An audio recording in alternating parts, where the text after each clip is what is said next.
Hi, I'm Jake Deffinbaugh, and welcome to Jake's Happy Nostalgia Show, a podcast where me and my friends talk about nostalgic moments and pop culture from our childhoods. We interview people such as actors, producers, composers, puppeteers, and more. We'll be sharing our favorite memories, talk about behind-the-scenes moments, and so much more. I'm your host, Jake Deffinbaugh, and welcome to this Jake's Happy Nostalgia Show episode. What's going on, everybody? Welcome to Jake's Happy Nostalgia Show, where nostalgia comes alive. I am one of your co-hosts, Chris Bixby, and today we have the other co-hosts, Matt, Bingel, and Wyatt McCullough, and the host, Jake Deffinbaugh. How are you guys? Hello, I'm doing great. Doing great. As always. Hi. And today, really excited about this interview. Today, our guest is a singer who has lent her voice to various Sesame Street songs, as well as voicing one of the Oinker Sisters. And here she is, Ivy Austin. How are you? Hi there. I feel like I should start with a big snort or something, you know. Yeah, the Oinker Sisters, Sooey Oinker, you know. Yeah. She's awesome. my girl. Yes. She's my girl. Yeah. Yes. Be awesome. So I guess to start this off, what got you into singing? Oh, wow. Well, first, hold on. I just want to say hi, everybody. I mean, this is amazing. Thanks for inviting me to the party here. Yeah, of course. You're welcome. Of course. To some happy nostalgia. So what got me into singing, you ask? Yeah. Well, I was kind of born into it.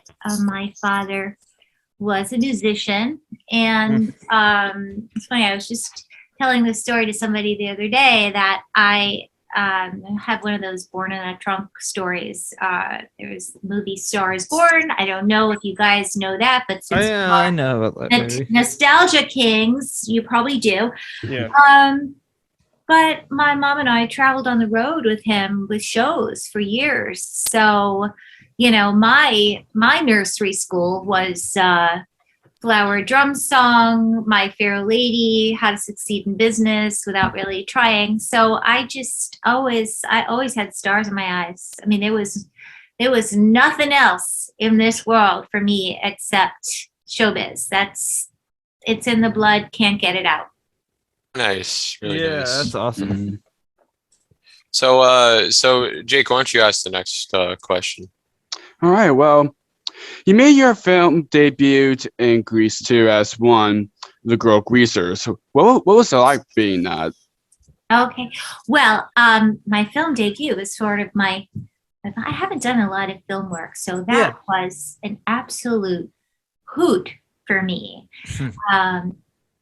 I had been in a lot of shows with director choreographer Patricia Birch. Yeah. And so I came to Grease 2 via Pat Birch, who just really opened a lot of doors for me. And I had the time of my life. I was 22. I guess. Yeah. I guess we all know how old we all are, so I Yeah. can't hide anything at this point. But although I don't like to talk about that AGE word, Yeah. I just don't think it Right. applies. No, it just has nothing to do with my life. Anyway,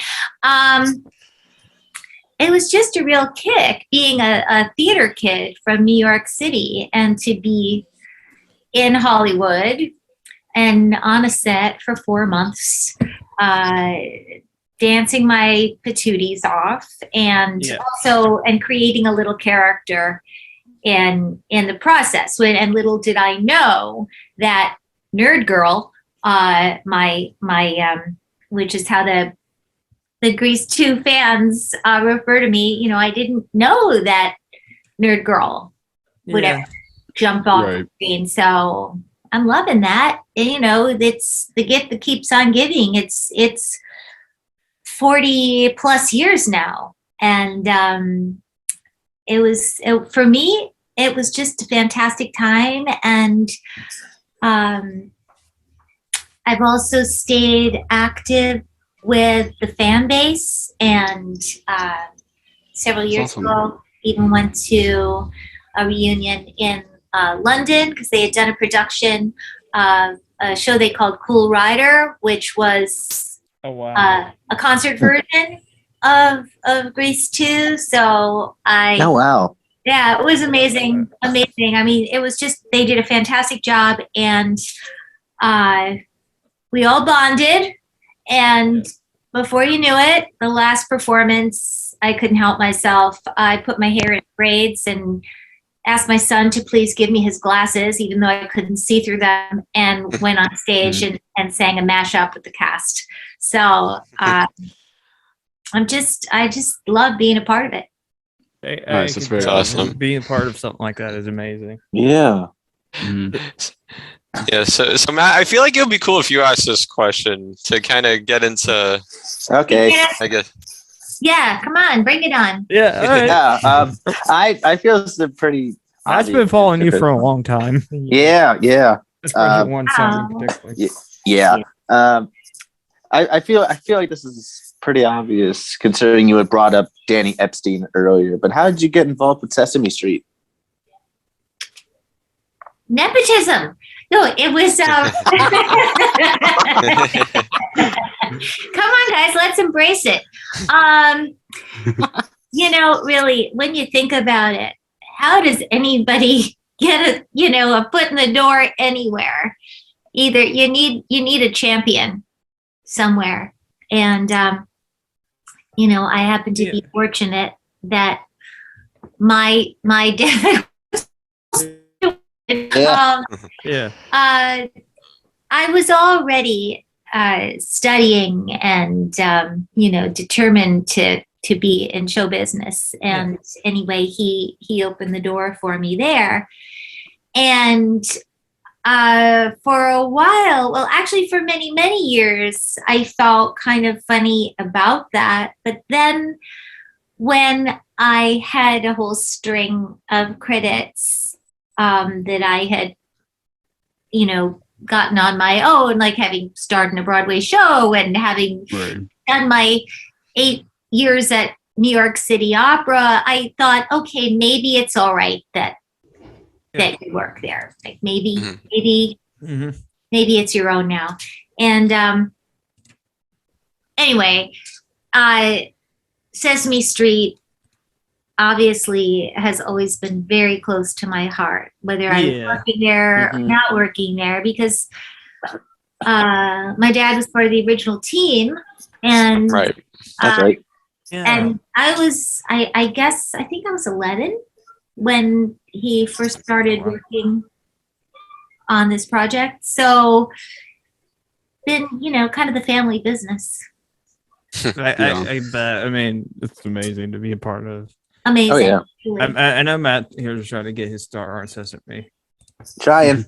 Because he's been doing puppetry for 2 years coming up in May. Almost 2 years.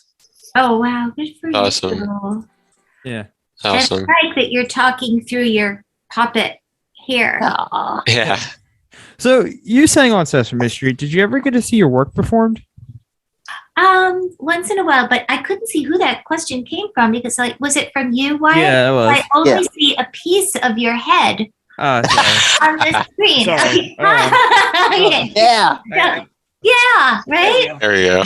Come on. If I'm on Zoom, She doesn't want to see the back of your head. She wants to see the whole thing. Oh my I gosh. need to see the mouth, where the words, words come from. Yeah, anyway. Anyway, ask me again because I'm distracting myself. Did you ever get to see your work performed on Sesame Street? Did you sing on it? A couple of times. See, my work was always in the recording studio. Okay. Yeah. Mm-hmm. However, once in a while, if it was going to be a real special event, I would go to the studio to see. I mean, I did see the Oinker Sisters come to life with Nathan Lane and with Diana Krall. So things like that. Generally, I went into the studio kind of blind. I might have had a very simple click track to learn a song from. Wasn't sure what the character was going to be. And there was a lot of in the moment kind of stuff happening. Once in a while I had a little off point. I'm a little off point here. Yeah. But I mean, once in a while I was given a direction, like if it was like with the brush my teeth songs, or Matt just loves want to those have fun. So I was told, okay, it's going to be a Cyndi Lauper type thing. So I would go do my research and try to, get in that frame of mind before going to the studio. Or it's going to be like with my Mariah Carey, I would bone up on my Mariah Carey stuff before going in, things like that, and the Sublime Miss M, Bette Midler. So that's kind of how it worked, but it was a rare occasion and a fantastic one to actually go on set when the Muppeteers were bringing my stuff to life. I mean, that was Wow. Yes.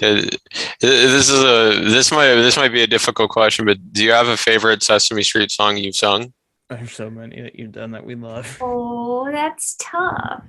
There's so many. Like The Room is Full of Chickens is one of my. I think Matt has a favorite.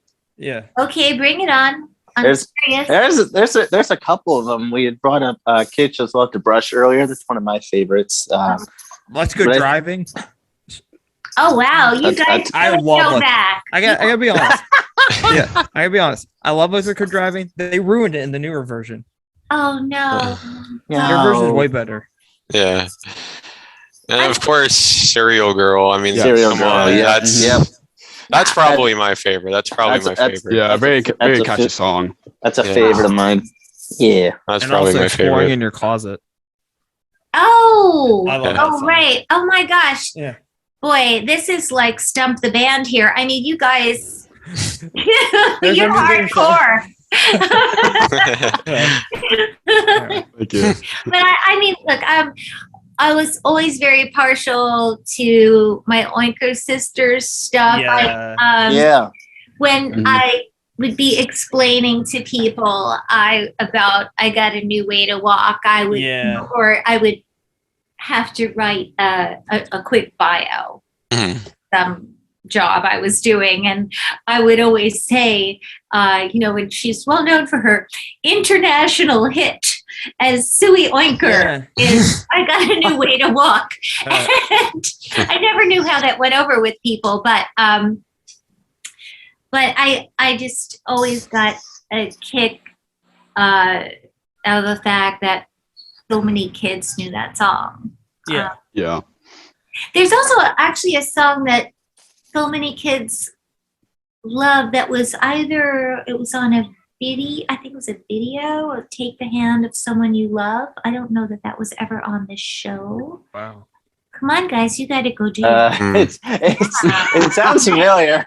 It sounds familiar. I also really love the Oinker Sisters singing "This Little Piggy." Yes. With Elmo. Yeah. Love that one. Still my heart. Yeah. I mean, all those swing tunes that we did. Exactly. I mean, that, if I ever, that was my opportunity in life to feel like I was one of the Andrew sisters. So what if I was a pig?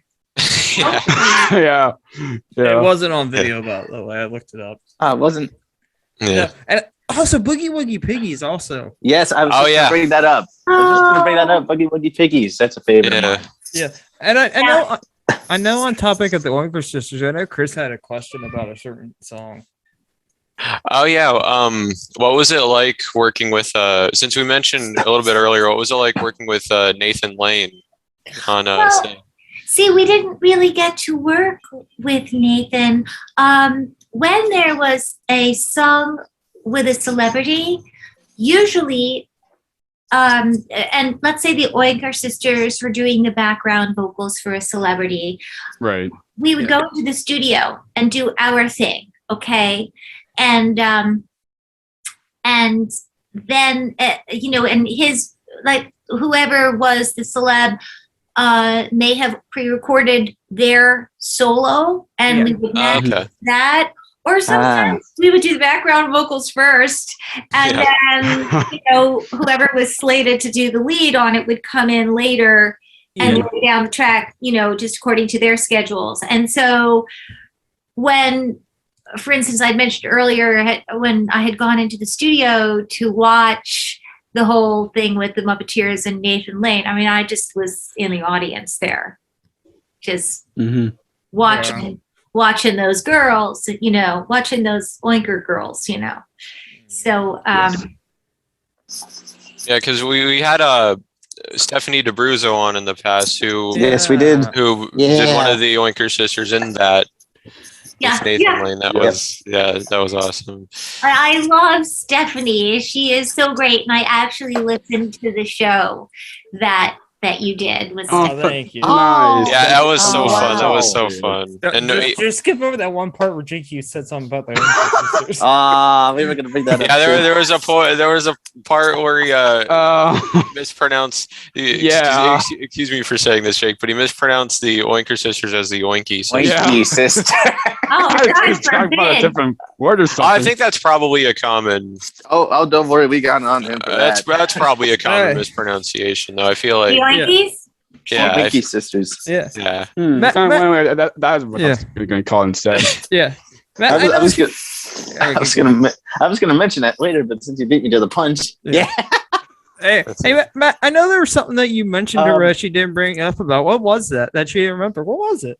And actually, I know what you're. It's actually true. It does credit you. I know what you're talking about. We had talked to each other about this. So, according to IMDb, which isn't always exactly accurate, right?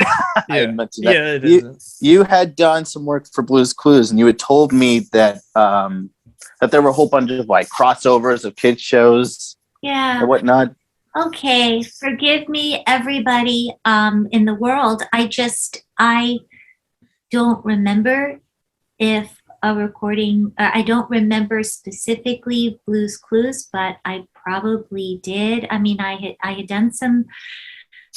What I had mentioned to you in an email is that there are a group of composer lyricists that were, just doing work for a lot of these different shows.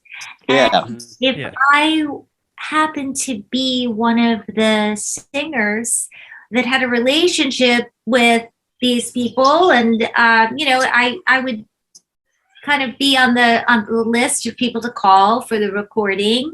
So I worked for multiple shows and multiple composers, and so if IMDb says it may very well be true. I do. Not all the time. Not all the time. Not all the time. Yeah. Who knows? We had this happen before. Kevin Carlson, Moneytown. Yeah, we had We've had this happen 3 times now. This is the third. That's why I said in that reply, like not even I believe. There was like a previous situation where we had a guest on, and IMDb credited them for a show, and then when we had asked him about it, he said he didn't do it. So IMDb, I guess, kind of. I feel like lied on that. Okay, I gotta be honest. I feel like to get the true answer to this, message Nick Balaban, who we had on. Nick Balaban would know. Oh, true. Yeah, I don't know. I don't know. I'd have to hear the recording. Although I confess, sometimes I can't even guarantee that that it's me singing. But I mean, if I heard it, it's likely that I'd be able to confirm or not. Do you have proof, Matt? Do you have proof of this? I want to hear this. You're putting me on the spot, Wyatt. I don't like you for this. hey, blame Jake. He did it in the past. No, But I mean, I did do a few things for Between the Lions because wow! Oh, that's right. Yes. And Sarah Durkee and Love Between Paul the Jacobs, and so as I said, there were a lot of crossover things happening. Yeah. But the bulk of my work, in this area was on Sesame Street. Yeah. I mean, I did bunch of things for Sheldon Harnick. I did a Peter Rabbit thing. I mean, before that, the Good Night Show, because the Good Night Show is also credited for you doing it. The Melanie's Friends. Really now? Yeah, it's also on IMDb. There's a lot. The Good Night Show? Yeah, it's on Sprout. Wow, this is an amazing podcast. I gotta say, you guys. Okay. We do our research. Yeah. Good Night Show. Okay, well, you know what? Send me a copy of the recording. I don't know if we have it. It could be out. It's probably out on YouTube somewhere. YouTube's got everything. I know. Well, you know, the funny thing is, up until, you know, the internet kind of went wild and everybody had access to so many of these great moments, you know, just not only Sesame Street, but just in music and art and most of my vocals on Sesame Street had been uncredited. Yeah, my name was on a few of the albums and maybe on the back of a few of the VHS tapes, you know? Yeah. Right. But I wasn't really credited because they didn't really know how to credit me because I wasn't a cast member. You know, and like you weren't like a Muppet performer. Right. Or anyway, so I really am thrilled that the word is out. That, you know, when I started seeing or people started getting in touch with me several years ago and asked if I had done certain vocals, and that really warmed my heart. And I thought, okay, well now it's out there.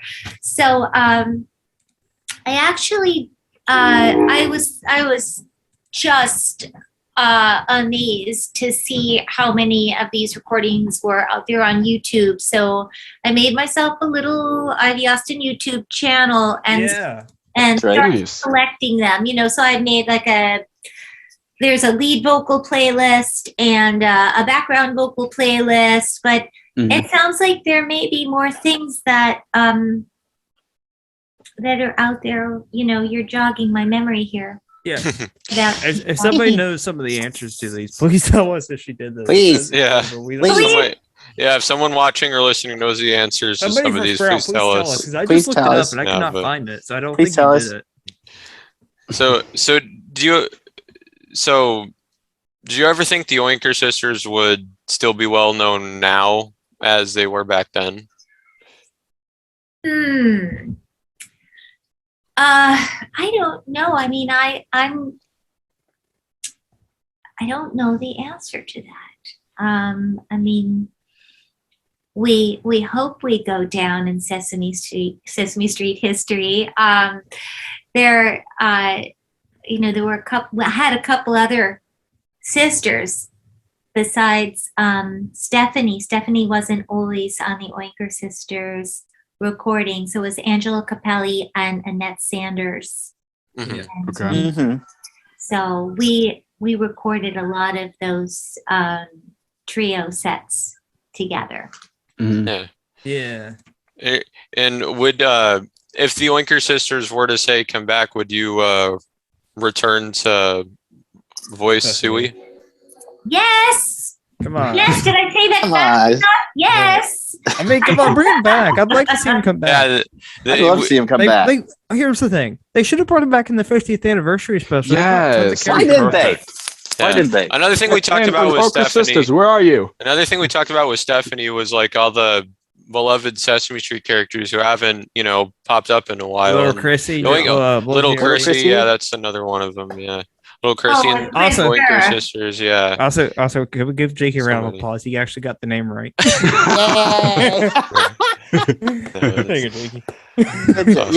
You're progress. Finally. Jeez, took all this time. So, what would you say is like the most difficult part of singing? Like most difficult part, if there is one. Most difficult part of singing. Well,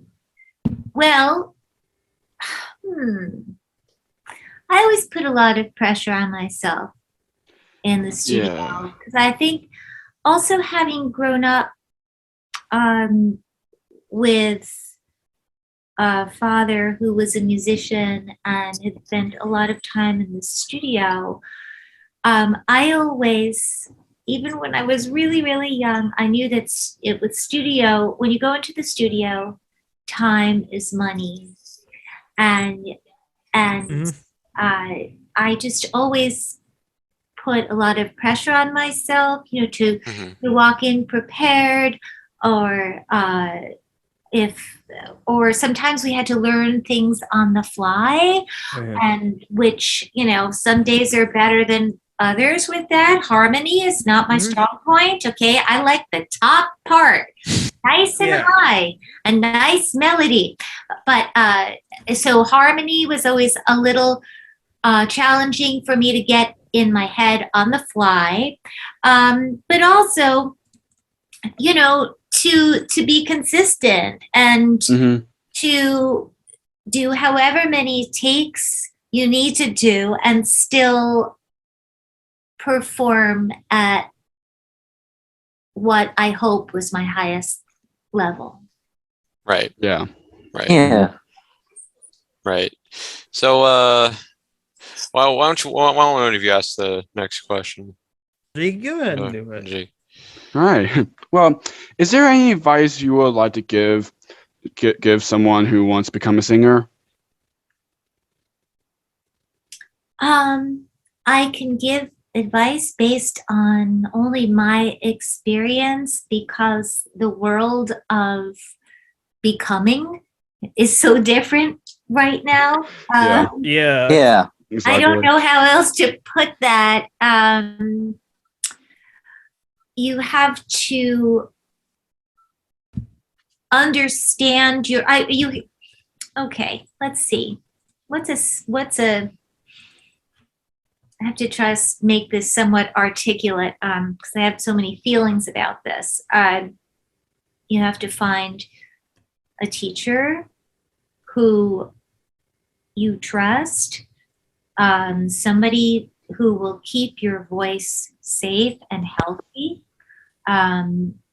When we all have access to a gazillion singers and an infinite number of styles of music, and we're all trying to be everything to all people, you have to understand your own capabilities. Not that you can't be creative and do different things, but try and understand your voice, what you bring to this business, what your assets are, and to work with somebody who will help cultivate that and not try to make you into something that you're not. But vocal health is first and foremost. Is to learn to sing in a healthy way, and also to understand your own body and your own instrument and know when you can and can't do things vocally. You have to practice a lot of self-care. Right. Yeah. Right. Wow. So that's me pontificating for the day. That's it. That's okay. Yeah. That's all right. That's okay. Yeah. So, what type of things are you doing now? Are you still If you were a singer for Sesame Street, what are you doing now? Say that if what are you up to now? Oh, well, I've done a little bit of a career pivot. That's what they call it now, a pivot. I learned not to say pivot. Makes me feel like it's that it's a new direction as opposed to a complete change of life. Let me start by saying I will never leave show business for as long as anyone offers me the opportunity to sing. If I still have the chops, I'll be there because it's my greatest joy. Yes. Meanwhile, several years ago, going backwards here. I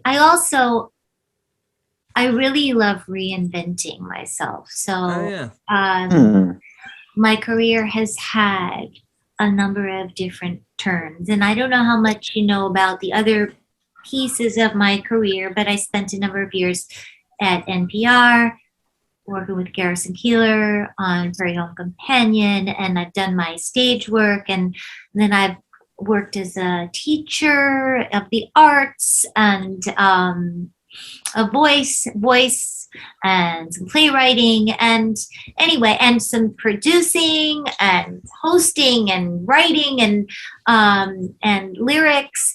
So I'm always mixing it up and wearing different hats. And then I also got interested in something totally different, which was connecting to people as a therapist. And I figured, oh wow. And I thought, well, Nice. you know what? Lots of crossover skills here, even though it's not the first thing somebody thinks.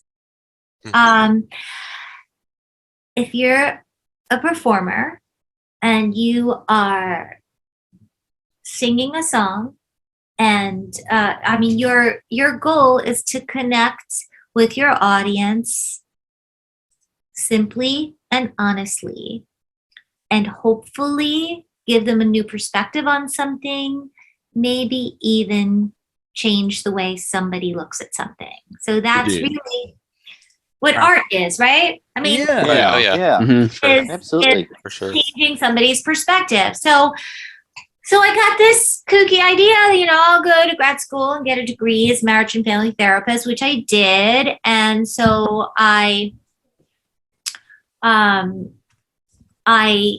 work a few days a week counseling people right now, and it's very challenging and it's very fulfilling, and also because these are tough times. A lot of people need help. Yeah. So Right. I'm glad to step up to the plate with that. But they don't know about my whole other life unless, well, maybe some people have done their research, but I don't talk about it with my clients. Right. So that's my new thing that I do a few days a week now, which is Nice. very cool. It's nice. And ultimately, I would love to be able to work with artists, to counsel Right. artists, because the challenges that we all face are very intense and kind of unique to our craft. Right. Right. Yeah. So, what would you like to say to your fans? Whether it's of Oinker Sisters or of Serial Girl, or just in general. Oh, well, Yes. the whole fan thing is really quite incredible because, I guess I didn't realize, for quite some time that work that I had just been doing out of joy and just for my own career and for my own fulfillment, I didn't realize that it was going to have a lasting impact on people. Right. So this is actually, it's beyond flattering. It's just wild. It's just incredible. I value it to the nth degree. I have always, obviously there have been a few people that I've missed along the way in terms of responding.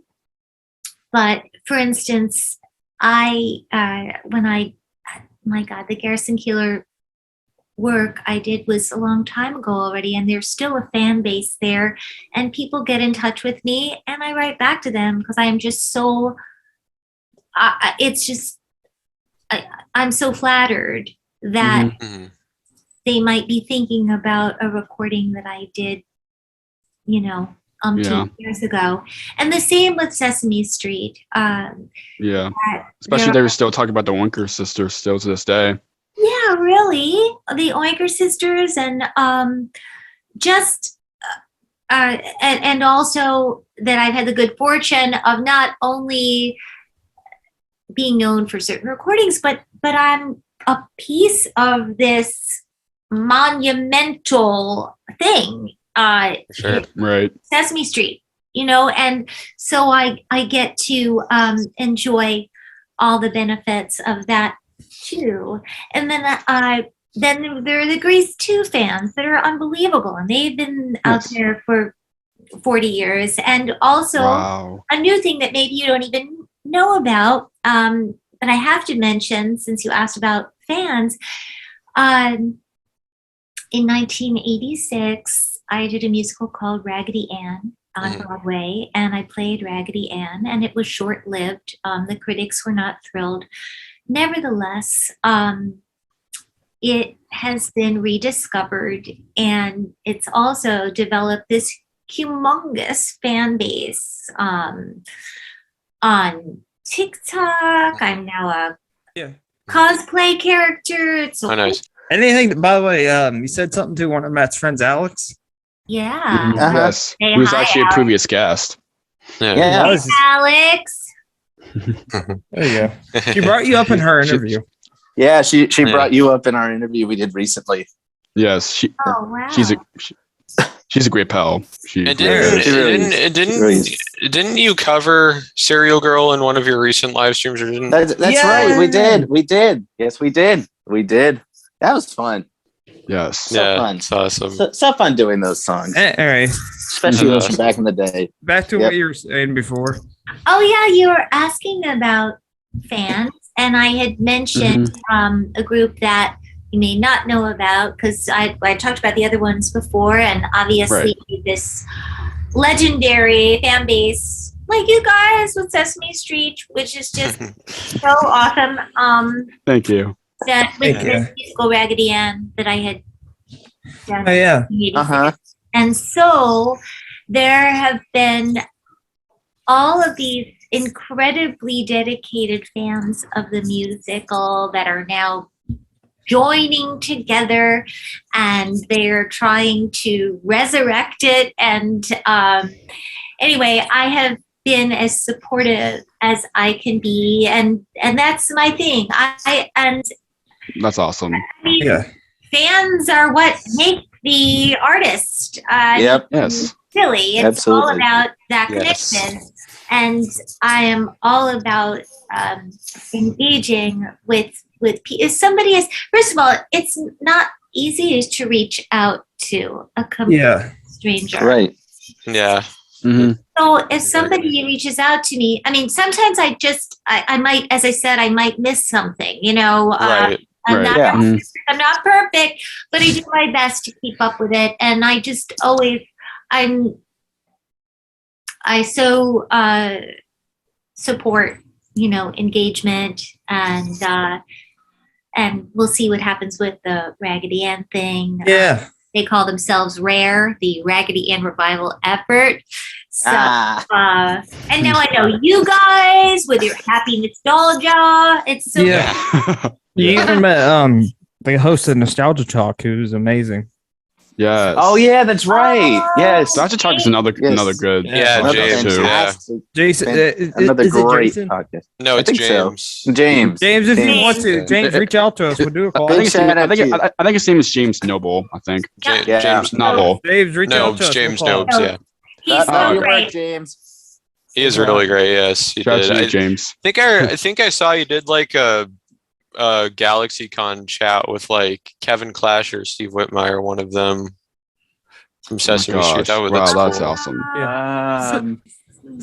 So where can people find you, like on social media and stuff? If people want to contact you. Oh, well, I'm on.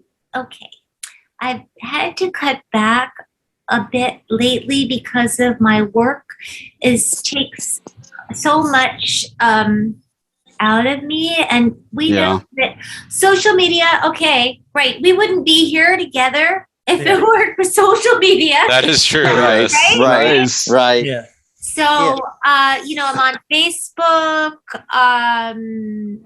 I try to connect with almost everybody, but sometimes I have to be a little careful. And though I'm not on it with regularity. See, that's the problem. People do message me, and the stuff could sit there for weeks. I have a Twitter account, but I haven't been on Twitter actively in quite some time. I mean, it's at Ivy Austin events. Yeah. Your Twitter is actually going to be in the description down below so people can, follow your Twitter. Man. Yeah.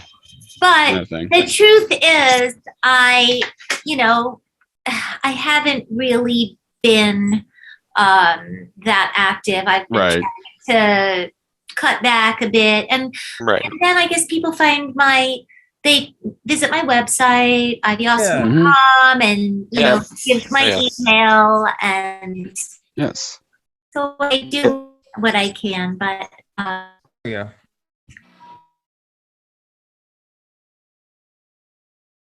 So since the podcast is called, sorry about that, Chris. I'm not sure if Mario I've even asked a question.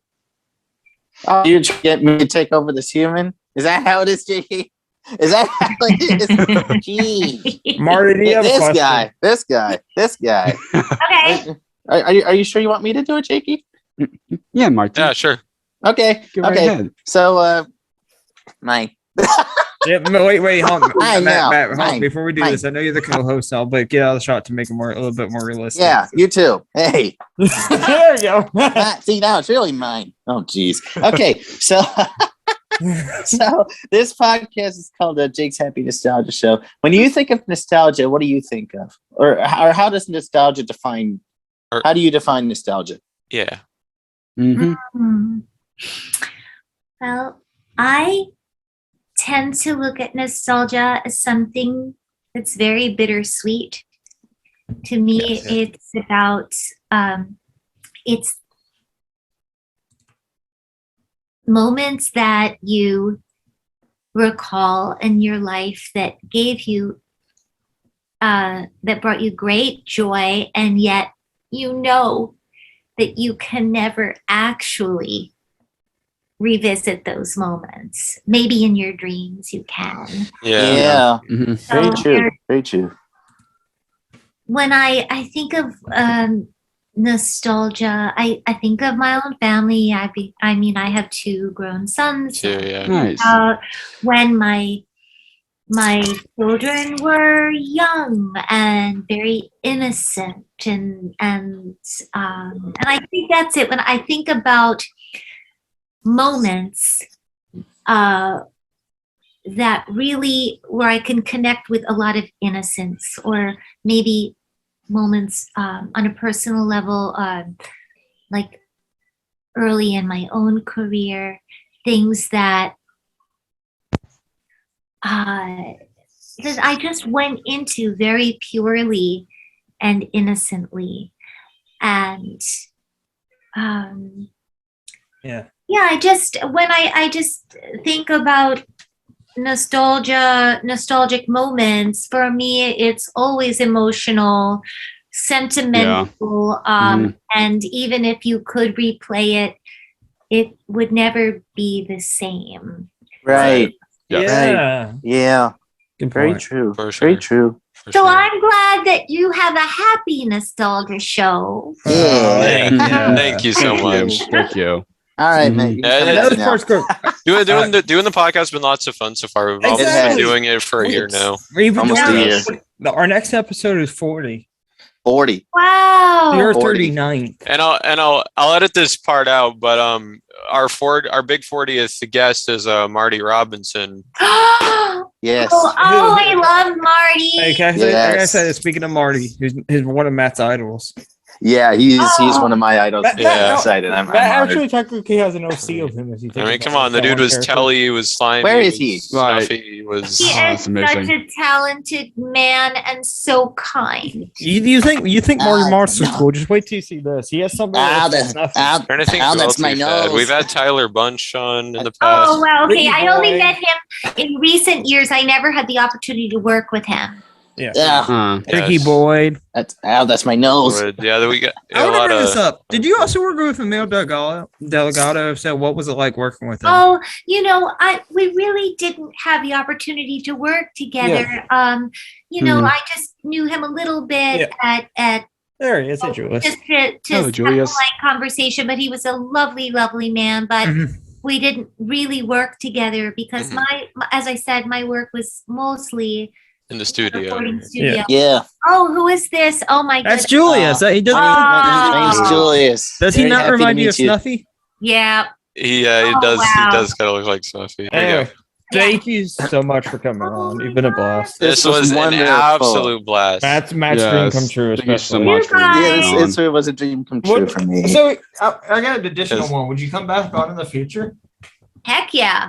There you go. Yeah, Maybe have somebody. Maybe have another one of the Oinker Sisters we haven't had on yet. yeah, that'd be fun. Yeah. That'd be fun. Yeah, that'd That'd be. be fun. No, And again, you okay. guys, thank you so much for You're getting welcome. in touch. This was a total joy. Oh, Yes, very welcome. And Oh, thank you it so just much. made me think about, we have an Oinker Sisters song called Important. So Yes. you guys Yes. feel important. important. Yeah, you also Yeah. appeared in. I didn't mention this. 25th anniversary video. I grew up with. Yeah, I don't remember what, but you know what? Yeah, Oinker Sisters, I think, did it. Oh I yeah, that think was the there. Oinker That was Sisters were in there. a scene. Yeah, Wow. yeah. I can't Thank you so remember much. which. Yeah, I speak- I think Oh, we speak Yeah, for everyone here thank at you the again. podcast. When Yeah, we for say me, you are worth it. for me, thank you so much for you being part of our childhoods and everything. You just know what you've And you- done and keep up your great work and Yeah. see what's next Yeah. to you. And Thank again, Sesame you. Workshop, if you're watching You're the welcome. Sesame Workshop, bring the Oinker Sisters back. Yeah, We need them. Yeah. bring them back. I mean, Sesame Yes, for Blues are sure. still there. For sure. well, Yes, you- that's thank true. you so much for You are making welcome. me a You're part of definitely your worth it. show. And I might now. Aw. I'm feeling nostalgic myself. I may have to get off and have a little bit of a cry. But, Oh, You're very, very sweet, no. wonderful people. Thank you. Thank Oh, you. Same thank to you so you. much. What do you Same guys to say you. for the as closing? well. As Yeah. well. Yeah. Jake, how about you close us out? You haven't done it in a so while. Yeah. Do it right this time. Well, You're right. This from all time. of Don't us, break your ear like thank you you did so much yesterday. for you all enjoyed this episode and especially with support and everything for keep going and for next big 40th 40. episode. Big Yeah, Coming you guys up. will be. Big 40 Bye. next It week. doesn't feel like it's going to be almost be 40th episode. Like I just know. realized It's having so be much fun big. doing I know this, what we and should it's do. just Next amazing. episode. I just It's want gonna to be big. say thank you for letting me be number 39 because You're that's like a woman's Yes. dream is to stay 39 forever. realize Oh wow, that's awesome. Maybe next time. That's so cool. Next time, because Yes. Matt mentioned it earlier, we have you and Alex on at the same time. Alex. would- Oh yeah. Oh my that's God. That'd be a awesome. really good She'd idea. probably I'll love tell it. her. She loves Did to you? do them. Brandon Talk to him. also. Oh, Yes, thanks to all our viewers and listeners for tuning in to another fantastic episode. We've absolutely enjoyed our time with Ivy Austin, and yes, You're it's Can't wait to see- wonderful. you Yep. can't wait for you guys to see our big 40th. Yes, and Yeah. from Stay all of tuned us next talking to you, week. stay worth it and stay nostalgic. Stay Jakey, hold on, nostalgic. hold on. Yeah. Wait, before you said that, it's not stay worth it. You are worth it. Stay worth Oh, it. It's But you can stay worth it too. I You are told worth you it. to Stay do it. nostalgic. We'll see you next time. Yeah. Bye, everyone. Yeah, from all of us. Bye. Bye. Bye. See you next time on another episode of Jake's Happy Nostalgia Show. Be sure to follow us on social media and stream us wherever you find your favorite podcasts. Bye bye.